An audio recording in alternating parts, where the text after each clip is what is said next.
Happy Thanksgiving, everyone. I hope you guys enjoy the time with your loved ones if you had a chance to.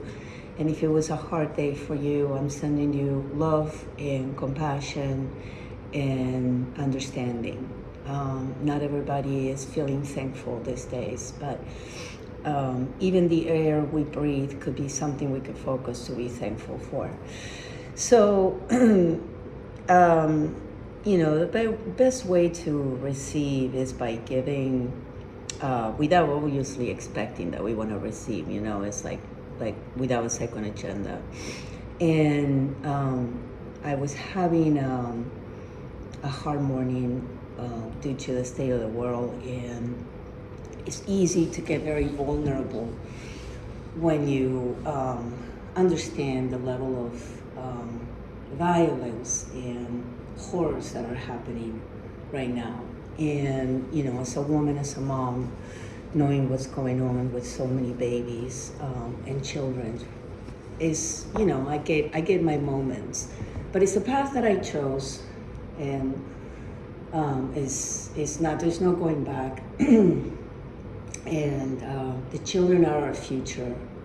And as human race, in my view, is the most important thing that we have to focus on is our children.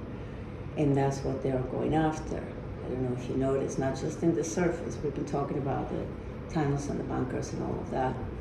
Whether people want to hear it or not, it's the truth. And we need to start being a little stronger and a little tougher and have a little bit of a tougher skin and be able to stand up for those babies and children and survivors and people that have gone through things like that.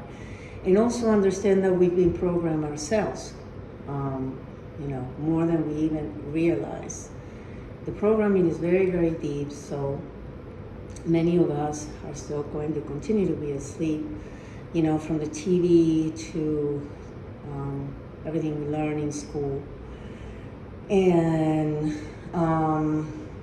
the rights and wrongs, the matrix that we've been fed on for a long time. So my way to give to you is what I need to practice on my own, which is being strong and having a thick skin while I'm going through this experience in my life, to be able to be of service and not get caught up in my own trauma about what's going on, but be present.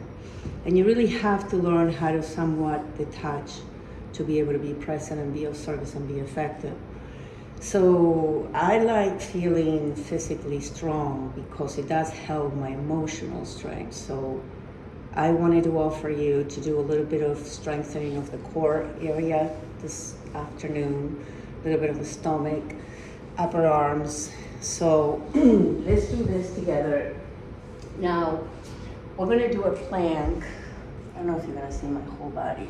Let me see if I can go a little bit behind. This might be better. Okay, so we're gonna do a plank. Now, you can choose to be on your hands. If you are on your hands, make sure that the wrists are right below the shoulders, and the shoulders are somewhat relaxed, like we're not holding the shoulders up to our ears.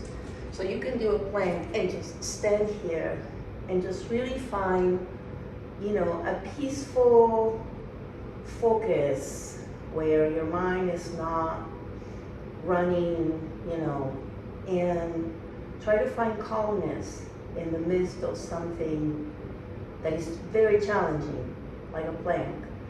If this is too much for you, just place your knees, cross your ankles, and stay a little bit lower. I will show it in a little bit. So we're going to continue to take deep breaths. Look forward, shoulders relaxed, belly tucked in. My toes might be a little too behind. I'm going to send them forward a little bit to place more weight on the upper body. And at the same time, continuing to strengthen my core and finding a calm breathing, where the heart rate stays the same and the adrenals are not going up much.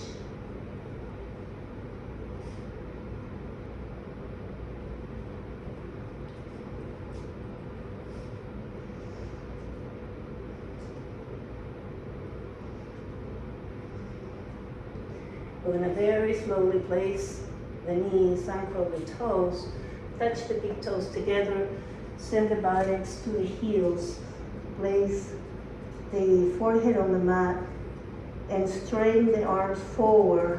Hands are gonna be like starfish. And we're gonna relax the shoulders and relax the lower back, and take a few deep breaths.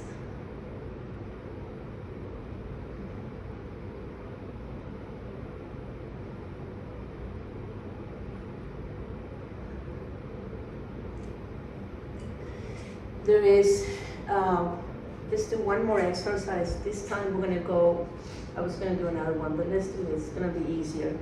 Obviously there is no pre-script for this. So we're gonna be in our forearms now.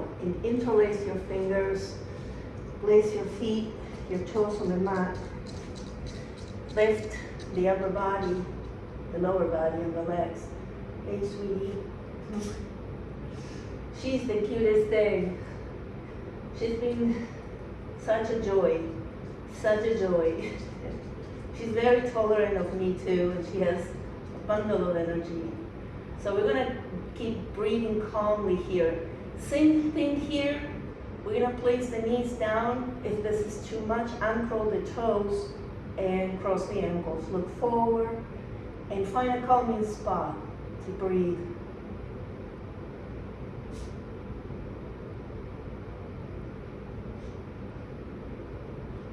Legs might start getting tired, they might not. The calmer we are, and the more we keep the heart rate at the same pace, the longer we can stay.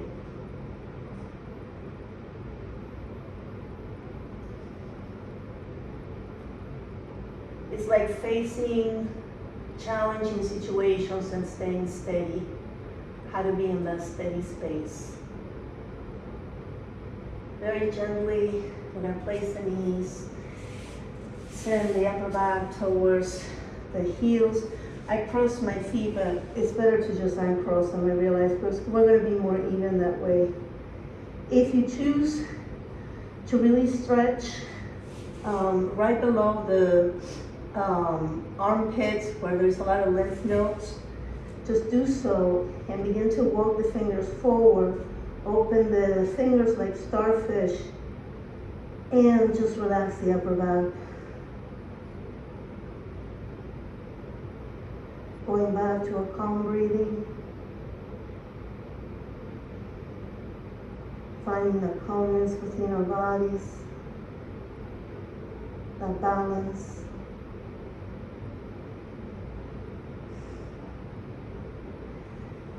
And coming back to center. I hope you guys get to enjoy the weekend. I do encourage everybody to look into the child trafficking and the main thing that is happening with the children, because eventually it's going to be mainstream. It's becoming mainstream because there are so many survivors coming up. And it's all of our duties to stand up for these children. It's all of us, because they don't have a voice right now. Namaste.